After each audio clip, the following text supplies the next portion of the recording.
The Turner House was one of the oldest buildings in Salem.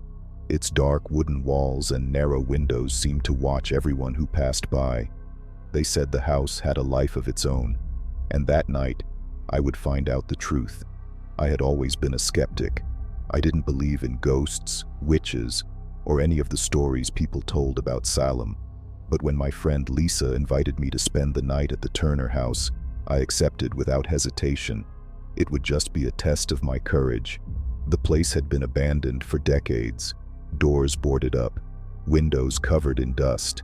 But when we walked in, the door closed behind us by itself. Lisa laughed. Just the wind. But I knew. There was no wind that night. The air inside the house was heavy. The smell of rotting wood and burning candle wax permeated the room. In the hallway, old paintings of serious people watched us. But one of them caught my attention. A pale-faced, dark-eyed woman dressed in old-fashioned clothing. The plaque read, Elizabeth Turner, 1692. Lisa touched the painting. A shiver ran down my spine, and then we heard a whisper, software faint, but clear as the sound of our own breathing. Come on. Lisa turned on her flashlight and headed for the stairs. Let's go upstairs, she said, trying to ignore what we heard. But I hesitated, because at the top of the stairs there were footprints in the dust, fresh footprints. With each step we climbed, the house felt colder. Upstairs, there was a long hallway with closed doors. Lisa went to the first door and tried the knob. It was locked. She tried another, also locked. But before we could try the last one, a knock sounded behind us. We turned at the same time. The Elizabeth Turner painting was now at the top of the stairs, but we had left it downstairs. Lisa grabbed my arm. That's not possible. The flashlight flickered, and for a brief second, we saw a shadow at the end of the hallway, feminine, tall, watching. Lisa gripped my wrist tightly. Someone's here. The house shook. The door behind us opened by itself. And before we could react, we were pulled into the dark room. Darkness swallowed us. Lisa screamed and grabbed my arm, but something pushed us into the room. The door slammed shut behind us, and suddenly, silence filled the room. But we weren't alone. Lisa's flashlight blinked frantically. The room was small, damp, with furniture covered in dusty sheets. But in the corner, a rocking chair moved by itself. Lisa shivered. This isn't normal. I tried to open the door. It was locked. That's when we heard the whisper again.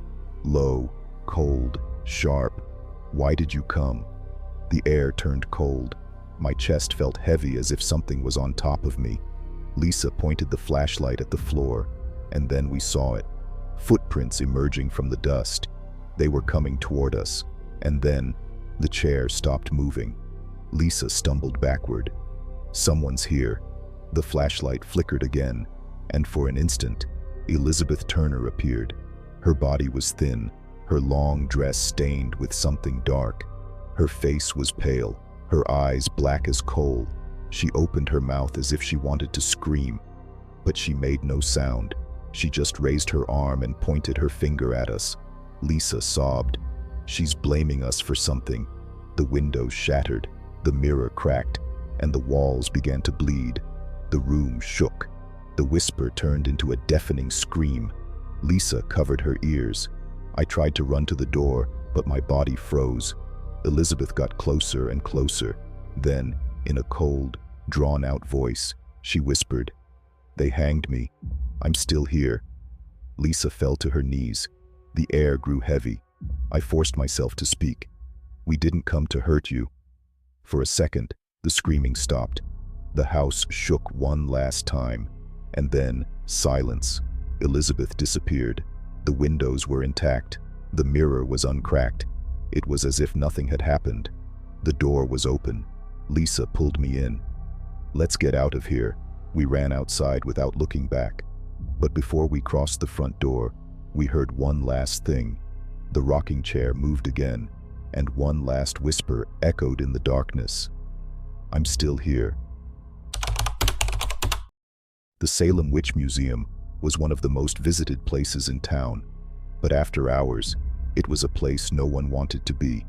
Staff talked about whispers in the hallways, objects moving on their own, and the presence of a child who had never been seen entering or leaving.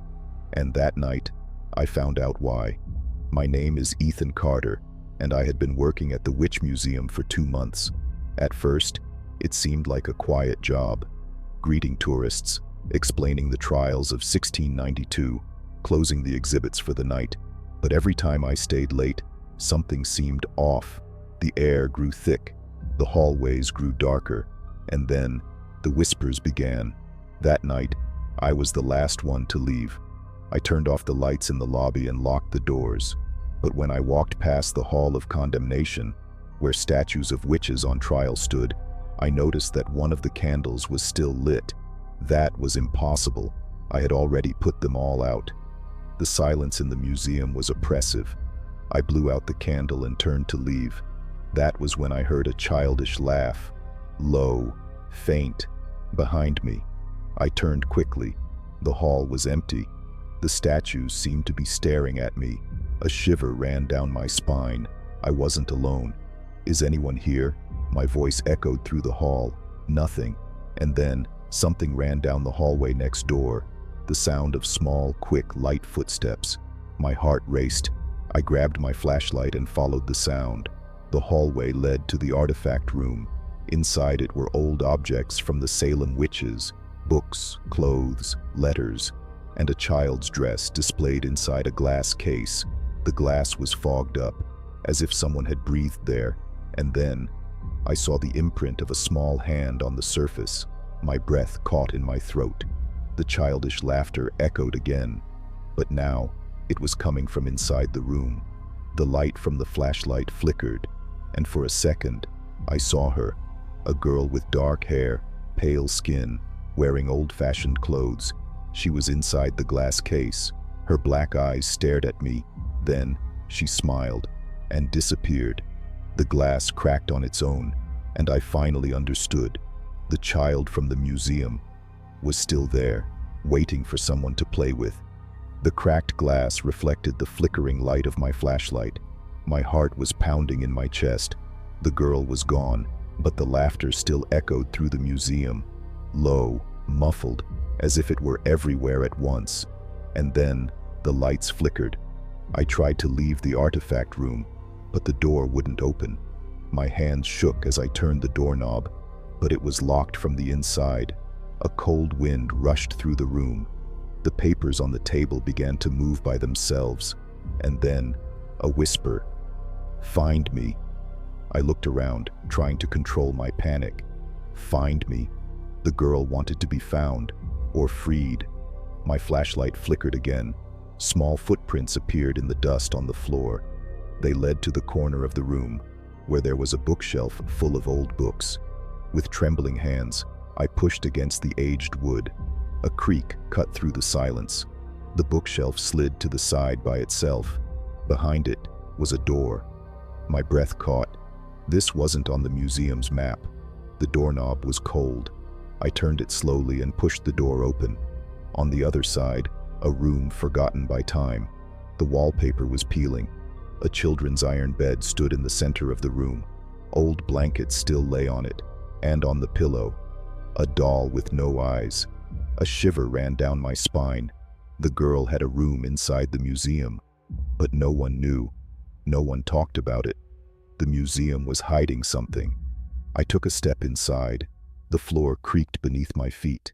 That was when the door slammed behind me, and the temperature dropped even further. The doll fell off the bed with a dull thud. I turned quickly and saw her again. The girl was standing next to the bed. Her face was pale, but her eyes were black holes. Her lips moved, but her voice came from behind me. "You found me." I swallowed hard. "Who are you?" My voice came out weak. She blinked slowly. "I'm Annabelle." My blood ran cold.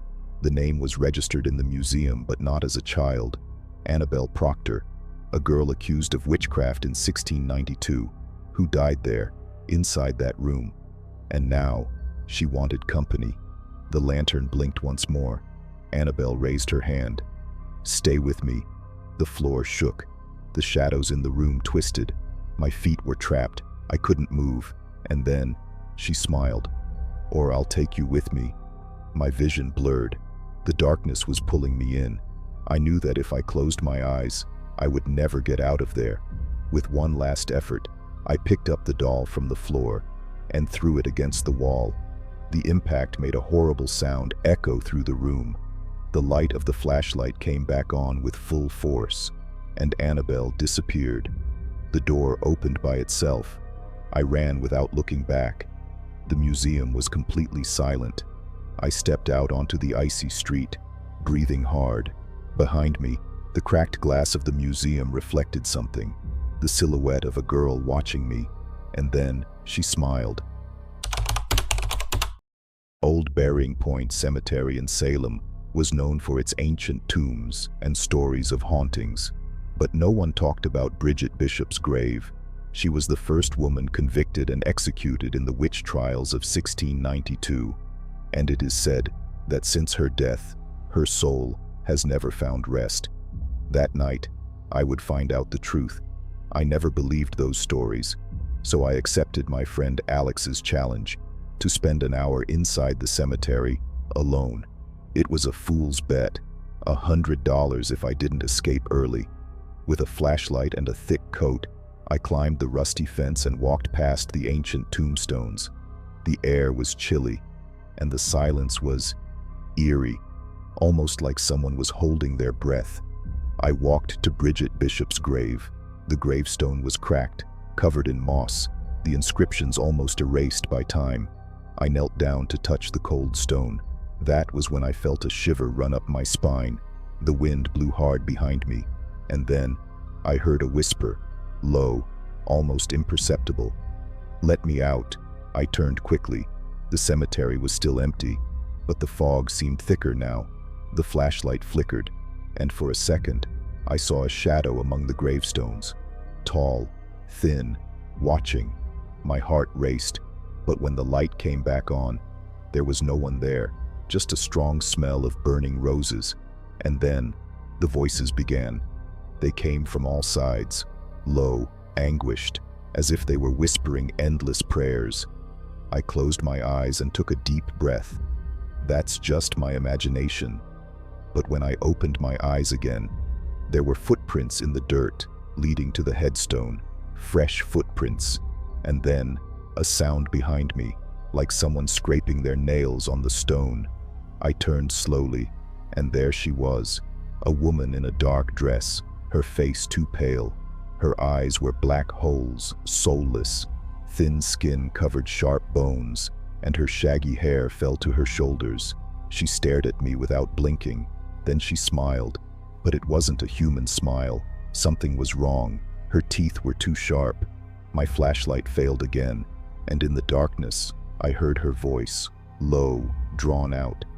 "They killed me, but I never left." Her voice froze me. It was low, but it pierced my mind like an ancient echo. "They killed me, but I never left." My feet were rooted to the spot. I wanted to run, but my body wouldn't obey. The woman took a step forward, and then the smell of burning roses became overwhelming. My flashlight flickered once more, and for a second, her face changed. Her once pale skin turned gray and wrinkled. Her eyes, once sunken, now glowed with hatred.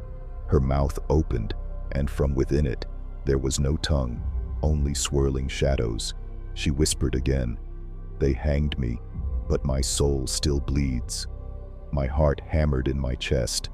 I had to get out of there, but then the earth began to shake. The tombstones around me moved on their own. Dark shadows crawled across the ground like snakes, writhing, surrounding me. The wind became a scream, and then something pulled me back. I fell backward, hitting my head against the cold ground. My vision went black for an instant, and when I focused again, she was right above me. Her bony fingers touched my forehead. The touch was cold as death, and then everything changed. My mind was filled with images. I saw a courtroom. Men in ancient clothes shouted, "Witch!" I saw a rope being tied around a woman's neck. She was crying, but not begging. I saw a body swaying in the wind, and then I saw her eyes staring at me. They were wrong. I was never a witch, but now I am. Her scream tore at my soul, and suddenly, I was back in the cemetery. My hands were covered in dirt. My breathing was quickening. The woman was gone. The silence had returned. But then, I realized something. Bridget Bishop's headstone was no longer cracked. It was intact, as if it had never been damaged by time. The wind blew softly, carrying one last whisper. Now you know the truth. And in the reflection of my flashlight, for a brief moment, I saw a face that was not mine. The black eyes of the first condemned woman watching me. She did not want revenge. She wanted people to know what really happened. And that night, I became her messenger. In the heart of Salem, there is a shop that many avoid. They call it the Witch's Hollow, a place filled with esoteric artifacts, grimoires, and candles of all colors. But no one stayed there for long. The few who did go in spoke of objects that moved by themselves, whispers between the shelves, and shadows in the reflection of mirrors. They said that, centuries ago, a witch was cursed on that very floor, and that night, I would discover the truth. It was late when I passed in front of the shop. My friend Emily and I were returning from a festival when I noticed the door ajar. The window displayed a large black mirror, partially covered by a silk veil. "Shouldn't the place be closed?" Emily asked, but something was calling me inside. I pushed the door open. The bell rang, and the smell of burning incense and damp wood filled the air. The door closed behind us. The room was stuffy. Flaked candles lit the space dimly and flickeringly. On the shelves, old books seemed to breathe under the weight of the dust. But it was the mirror in the center of the store that caught my attention. Tall, with a gilded frame, it reflected everything in a slightly distorted way. And then, I saw something that made me freeze. Emily was standing next to me, but in the mirror, there was a third person. I turned quickly. Nothing, just shadows and the suffocating silence of the store. Emily stared at me, confused. "What is it?" "There's someone here." My voice sounded lower than I expected. Before she could answer, the mirror shook. The silk covering it slid to the floor, and the glass began to crack. Emily grabbed my arm. "Let's get out of here now." But before we could run, the cracks spread like spider webs, and then a whisper came from the mirror, low, hoarse, ancient. "You're back." The air grew thick, the candles went out, and for the first time, I knew we weren't alone. The shelves shook, books fell to the floor, opening to pages filled with symbols we didn't understand. Emily tugged on my arm, but my feet wouldn't move. The mirror glowed for a moment, and then she appeared, a woman with long, disheveled hair, wearing a tattered black dress. Her eyes were two dark holes. Her face was pale as melted wax, and her smile, it was impossible. Emily began to cry. "Who are you?" The figure tilted its head, its face distorted, as if its own reflection was wrong. "You always come back, but you never learn." My throat went dry. The mirror glowed brighter, and then she stepped out of it. The mirror cracked in half. The woman stepped out. Emily screamed, but the sound was lost in the air, as if the room sucked all the sound out. My feet were rooted to the ground. The figure floated slowly toward us. Her eyes were dark, empty, lifeless holes. Her black dress fluttered as if submerged in water, and then she whispered, "You always come back." Emily tried to run, but the door to the store was gone. The shelves were gone. The candles burned wrong, casting shadows that moved on their own. "This is a dream," Emily muttered, clutching my shirt. But I knew it wasn't a dream. It was a place where the rules of the world no longer applied. The woman stopped a few feet away from me. Her scent was of wet earth and burning incense. "Who are you?" My voice was shaky. Her head tilted to the side as if trying to recognize me. "I am the one who was betrayed." My breath hitched. She stepped closer. "They promised me loyalty, but they gave me to the stake." Emily held my hand so tightly that my fingers tingled. The woman blinked slowly. "Now, you must all pay." And then, the ground opened up. We were swallowed by darkness. I felt my body fall. The impact was strong, but there was no pain. I slowly stood up. Emily stood beside me, pale, shaking. Around us, old stone pillars lit by blue candles. Ancient engravings covered the walls, and on the floor, there was a circle drawn in dried blood. In the center of it, a mummified body, wearing the same dress as the woman in the mirror. Emily choked back a sob. "This can't be real." The black silhouette was now standing behind us. "You need to finish what you started." The figure didn't speak with its mouth. Its words echoed inside my head. I looked back at the body in the circle, and then I understood. Centuries ago, the woman was killed, right there, accused of witchcraft, betrayed by those who pretended to be on her side. But before she died, she cast a curse, and now she wanted to be freed, or to trap us here forever. Emily fell to her knees. What does she want? The answer came immediately. Blood or souls. My hands were shaking.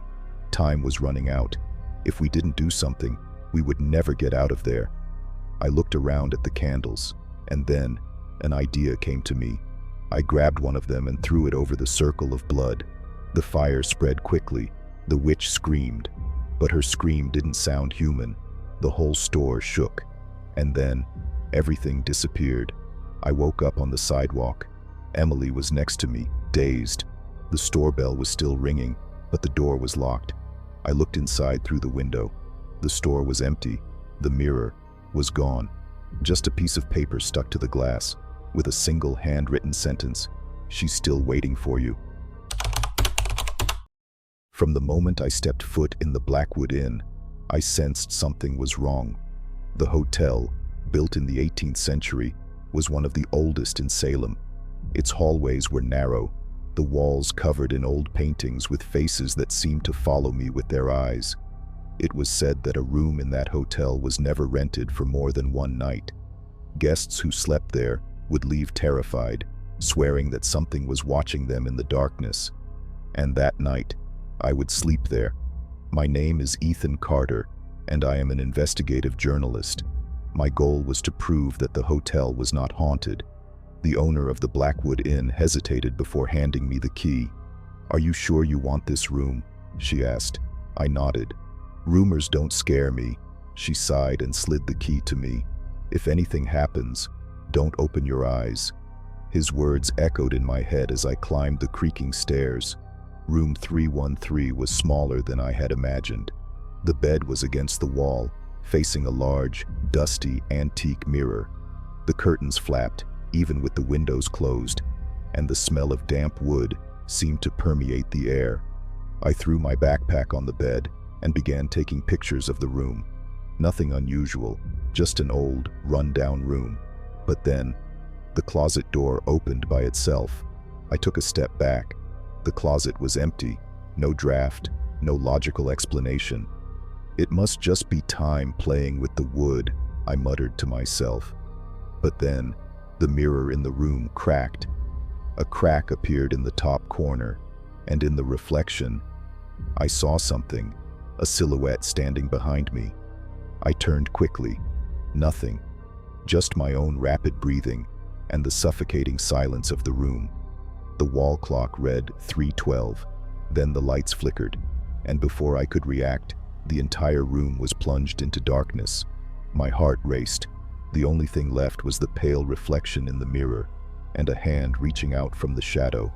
The hand stepped out of the shadows, long skeletal fingers dragging themselves across the old wooden floor. My lungs seized. I wanted to run, but I couldn't move. The silence in the room was overwhelming. And then she appeared. A woman, an old dress torn and dirty, hair disheveled, hiding part of her pale, wrinkled face. But her eyes, they were black, hollow, empty holes. She stepped out from behind the mirror and stood in front of the bed, just watching. My heart was pounding so hard it seemed to echo through the room. Then she whispered, "Why did you come back?" My body finally responded. I threw myself backwards, stumbling and falling beside the bed. My hands shook as I tried to crawl away, but she came with me, closer and closer. Her feet didn't touch the floor. "Why did you come back?" she repeated. This time, her voice came out in two overlapping tones, as if there was someone else inside her. And then, everything went black. I woke up pinned to the mattress. Something was holding my arms and legs. My mouth opened to scream, but no sound came out. The woman was above me, but now her face had changed. Her empty eyes were now mine. And then she smiled, and I felt it. She was trying to get inside me. I remembered the receptionist's words. "If anything happens, don't open your eyes." I squeezed my eyelids shut. The air became thick, as if something was trying to merge with my body. My mind screamed at me to get up, to run away, but my body was paralyzed. The room shook, and then she whispered one last time, so close to my ear I could feel her cold breath. "You always come back." I woke with a jolt. The clock now read 6 a.m. The room was as it had been before. The mirror was uncracked. The wardrobe was closed, but I knew it hadn't been a dream. My skin was still cold, and on my arm, a red mark, like fingers pressed against my flesh. I walked downstairs without a word. The receptionist looked at me, knowing exactly what had happened.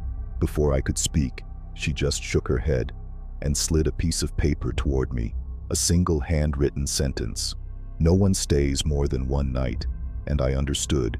She was still there, waiting for the next guest.